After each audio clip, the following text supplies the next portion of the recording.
ಕಷ್ಟಕ್ಕೆ ಸ್ಪಂದಿಸಿದ ನಿರ್ಮಾಪಕನಿಗೆ ಹಂತ ಹಂತವಾಗಿ ಮಹಿಳೆ ವಂಚನೆ ಮಾಡಿರೋ ಪ್ರಕರಣ ಬೆಂಗಳೂರಿನಲ್ಲಿ ಬೆಳಕಿಗೆ ಬಂದಿದೆ. ವಂಚನೆಗೆ ಒಳಗಾದ ನಿರ್ಮಾಪಕ ಮತ್ತು ಬಿಲ್ಡರ್ ಪ್ರಶಾಂತ್ ಕೊಡೆದಾರ್ ಪೊಲೀಸ್ ಠಾಣೆಯ ಮೆಟ್ಟಿಲೇರಿದ್ದಾರೆ. ಪೂಜಾ ಎಂಬ ಯುವತಿ ತನ್ನ ತಂಗಿ ಕಷ್ಟದಲ್ಲಿದ್ದಾಳೆ ಅಂತ ಮೊದಲು 1.5 ಲಕ್ಷ ಹಣವನ್ನ ನಿರ್ಮಾಪಕ ಪ್ರಶಾಂತ್ ಬಳಿ ಕೇಳಿದ್ದಾಳೆ. ಸ್ವಲ್ಪ ದಿನಗಳ ನಂತರ ಪ್ರಶಾಂತ್ರನ್ನ ಮಹಿಳೆ ಭೇಟಿಯಾಗಿ ಮಿಷನರಿ ವಿಚಾರ ತಿಳಿಸಿದ್ರು.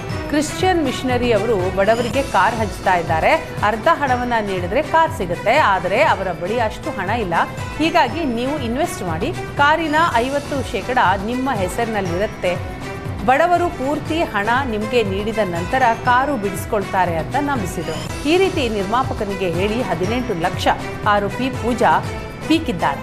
ವೀಣಾ, ಸೆಲ್ವಕುಮಾರ್, ಶ್ಯಾಮ್, ವಿನೋದ್ ಕುಮಾರ್ ಎಂಬುವವರ ಖಾತೆಗೆ ನಿರ್ಮಾಪಕ ಪ್ರಶಾಂತ್ ಹಣ ಕಳುಹಿಸಿದರು.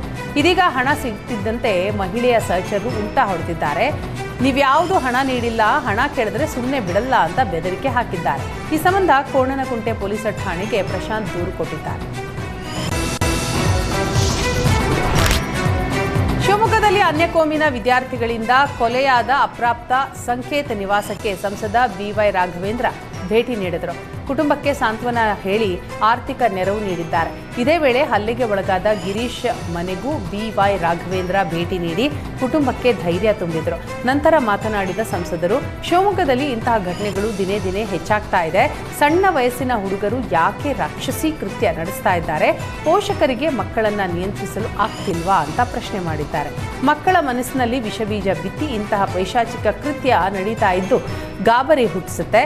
ಕಾಂಗ್ರೆಸ್ನ ಆಡಳಿತ ಈ ಘಟನೆಗಳಿಗೆ ಕಾರಣ ಆಗ್ತಾ ಇದೆ ಅಂತ ಸರ್ಕಾರದ ವಿರುದ್ಧ ಕಿಡಿಕಾರರು. ಈ ರೀತಿ ಒಬ್ಬ ಹಿಂದೂ ಒಂದು ಮೈನರ್ ಒಬ್ಬ ಸಂಕೇತ್ ಅಂತ ಒಬ್ಬ ಹುಡುಗನ ಒಂದು ಹತ್ಯೆ ಆಗಿ ಅಂತ ಕೇಳಿ ನಂಗೆ ಆಶ್ಚರ್ಯ ಆಯಿತು. ಒಂದು ಕಡೆಗೆ ಇಡೀ ಶಿವಮೊಗ್ಗ ಅತ್ಯಂತ ಧಾರ್ಮಿಕ ವಿಧಿವಿಧಾನದಲ್ಲಿ ಕೋಟೆ ಮಾರಿಕಾಂಬ ಉತ್ಸವ ನಡೀತಾ ಇದೆ, ಇನ್ನೊಂದು ಕಡೆ ರಂಜಾನ್ ಹಬ್ಬ ನಡೀತಾ ಇದೆ.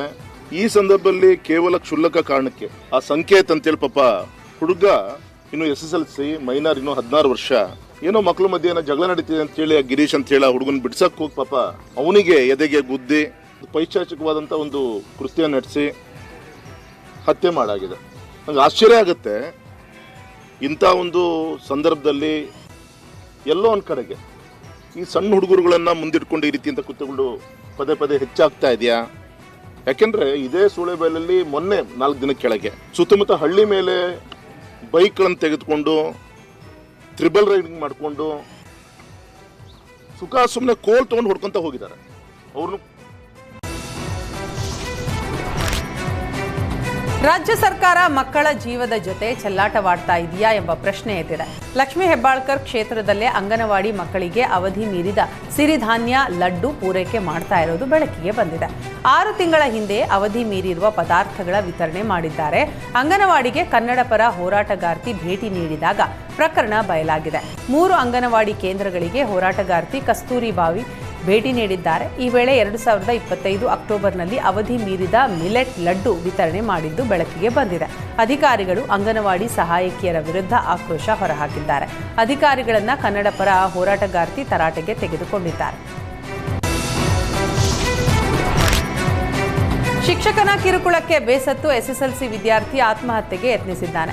ಧಾರವಾಡದ ವಿದ್ಯಾರಣ್ಯ ಶಾಲೆಯ ಶಿಕ್ಷಕ ರಾಜಶೇಖರ್ ಎಂಬಾತ ಕಿರುಕುಳ ನೀಡಿದ್ದಾನೆ.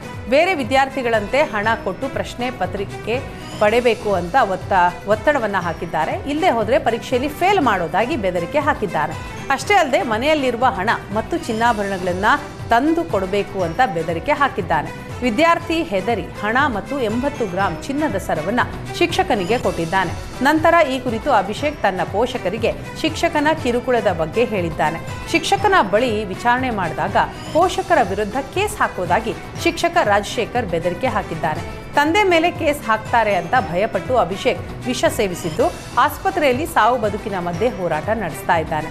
ಶಿಕ್ಷಕನ ರಾಜಶೇಖರ್ ಬಡತೇರ ವಿರುದ್ಧ ಪೋಷಕರು ಆಕ್ರೋಶವನ್ನ ಹೊರಹಾಕಿದ್ದು ಬಂಧಿಸುವಂತೆ ಆಗ್ರಹಿಸಿದ್ದಾರೆ. ವಿದ್ಯಾರಣ್ಯ ಹೈಸ್ಕೂಲ್ ನಂಗೆ ಓದತ್ತೀನಿ. ಅಲ್ಲಿ ಇಂಗ್ಲೀಷ್ ಸರ್ ರಾಜಶೇಖರ್ ಬಡತೇರ್ ಸರ್ ಅಂತದಾರ್ರಿ. ಅವ್ರು ನಂಗೆ ಕೂಡ ಕ್ಲೋಸ್ ಇದ್ರಿ ಸರ್. ಎಲ್ಲ ಅವರು ಒಂದಿನ ಬಂದು ನಂಗೆ ನಿಮ್ಮ ಮನ್ಯಾಗಿನ ಬಂಗಾರ ತೊಗೊಂಬ ಅಂತಂದ್ರಿ. ನಾವು ಬಂಗಾರ ತೊಗೊಂಡು ಹೋಗ್ಲಿಲ್ಲ ರೀ. ಅದ್ರ ಸಂಬಂಧ ಅವ್ರ ನಂಗೆ ಚಡ್ಡ್ಯಾಕ ಯಾಕು ನನ್ನ ಮೈ ಮುಟ್ಟುವುದು ಮಾಡಿದ್ರಿ ಸರ್. ಅವಾಗ ನಾ ಹೆದರಿಕಾಯ್ಸಿ ಮತ್ತು ಎಜುಕೇಷನ್ದು ಇದು ಪ್ರಾಬ್ಲಮ್ ಮಾಡ್ತೇನೆ ನೋಡಂತ ಹೆದರ್ಸಿದ್ರಿ. ಅದಕ್ಕೆ ನಾ ಅಂದ್ರೆ ನಮ್ಮ ಸ್ಕೂಲ್ನಾಗ ಅವ್ರು ಎಜುಕೇಷನ್ ಡಿಪಾರ್ಟ್ಮೆಂಟ್ ಇದ್ದದ ರೀ. 10th ನೀನು ಕ್ವಶನ್ ಪೇಪರ್